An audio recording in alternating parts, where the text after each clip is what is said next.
How easy is it to get up in the morning when you know you're not doing all that it takes? It's not very easy at all. You can just lay there awake thinking, oh, what's a few more minutes in bed? It won't matter much anyway. Wrong. It does matter. It will matter. Now, how easy is it to get up in the morning when you're pouring it on, doing the best you can, anxious to get going, make progress toward your dreams? It's a whole different story. When you're resting to renew your reserves, it's much different than resting to avoid your day. When you're psyched up and excited for your life, when you're excited for what you've planned to accomplish for the day, it's amazing you'll wake up before the alarm clock even tries to startle you awake. Your successes fuel your ambition. Your successes pave the way for more successes. Your successes give you extra energy. With one success, you're excited to meet another, and another. And pretty soon, the disciplines that were so difficult in the beginning, the disciplines that got you going, are now part of your philosophy. When I was 21 years old, my sponsor was a guy named John Walker. I got laid off from Ford Motor Company. I wasn't working, so I didn't have no reason to get up in the morning. Every single morning at 5:30, my phone would ring. I pick up the phone. Hello. Steve, this is John Walker. How you doing, man? It's gonna be a great day. Yeah, John, I'm asleep, man. Hey, man, it's gonna be a great day. And he'd hang up. Next day at 5:30 in the morning, Steve, this is John Walker. It's gonna be a great day. How you doing today? John, I'm asleep, man. Hey, man, just want to tell you it's gonna be a great day. Click. Next morning, hello. Now I'm mad now, and I kind of know who it is. He didn't change a damn thing. Steve, it's John Walker. It's gonna be a great day today. 37 days in a row, he called me the exact same way because he was teaching me something. And every single day, I picked the phone up. Yeah. Steve, John Walker, man. Yeah, John, yeah, it's gonna be a great day. Click. And then one day, the 38th day, he picked up the phone. He said, I said, hello? He said, hey, Steve, it's John Walker. I said, yeah, man. He said, man, can I ask you something? Why do you answer the phone like that in the morning? He said, every time I call you, 37 days in a row, and you keep answering the phone like something's wrong. I said, hey, man, I got laid off. You know, I ain't got to get up early, man.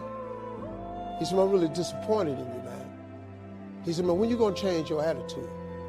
He said, when you wake up in the morning, man, you got a bad attitude, which pretty much explains why you've been having a lot of bad days. I hate that about you, man, because you're such a cool dude. You got so much potential. He said, man, I'm sorry to bother you. And he hung the phone up. Man, let me tell you something. That cut me so deep, man. You don't even understand what they did to me. So the next morning, I'm damn near sitting up in the bed. Hello? Hey, Steve, it's John Walker. I said, hey, John, what's happening, man? What's going on with you, baby?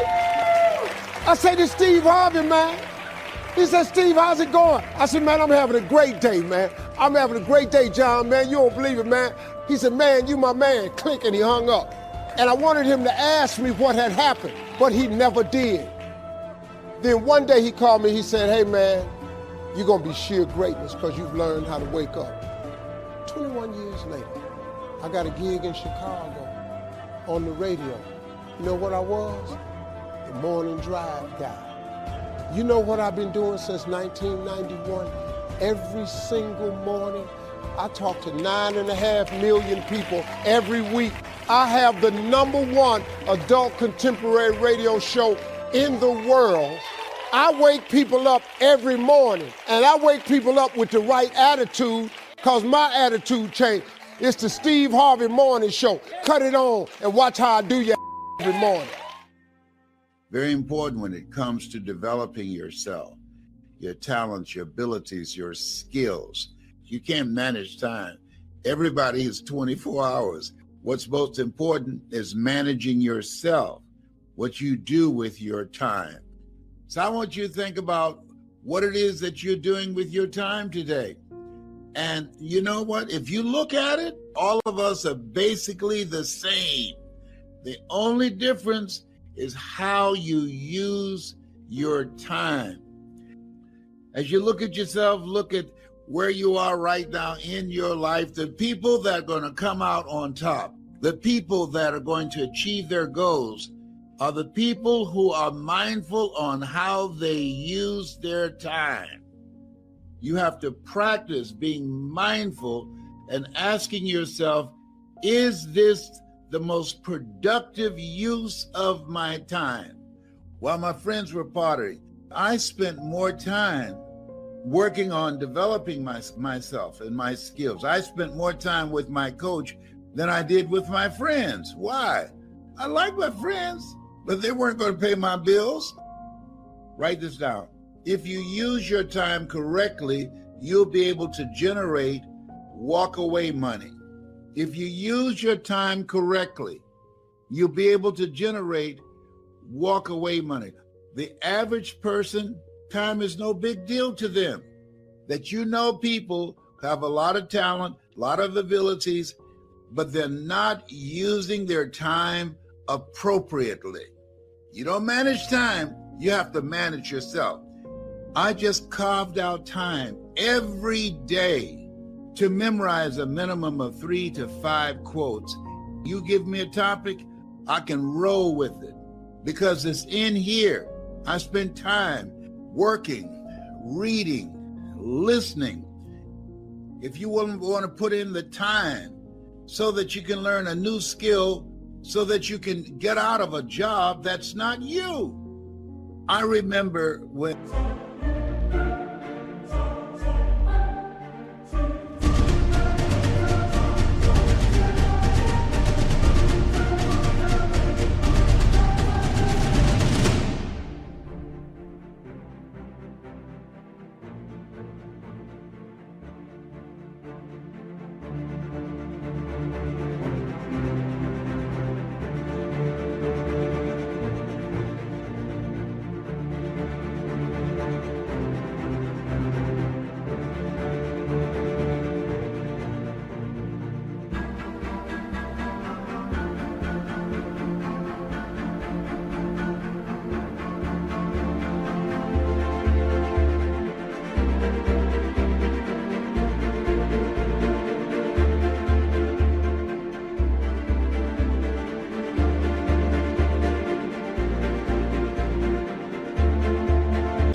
I had the opportunity to audition for a play at Miami-Dade Community College. And I didn't show up on time. Somebody else got the role. Truthfully, not just because I was late, but because I didn't believe in myself. I said, well, something else will come up. Nothing else came up. I want you to think about it. Something you put off and it cost you. You have to take advantage of an opportunity and the lifetime of the opportunity. Is there something that you want to do? Some goal that you want to achieve? Some place that you want to go? One day I'm gonna? No. You don't know. Don't operate with it. One day I'm gonna. Sometimes we think that we're irreplaceable. We're not. Somebody's waiting. When you have a goal, a dream, or something that you want to do, if you don't do it, somebody else will step in. There's a quote. Miles Davis says, time is not the main thing. Time is the only thing. So I want to ask you, how are you spending your time? How much are you putting in and focusing on the things that bring you joy, the things that make you feel good and laugh? How much time and energy are you focused spending time with people that you love? People who were dying, that what they regretted was not things dealing with how much money they made in their business, but how little time they spent with people that meant a lot to them. At the end of my conversation with you, I'm encouraging you to make a list.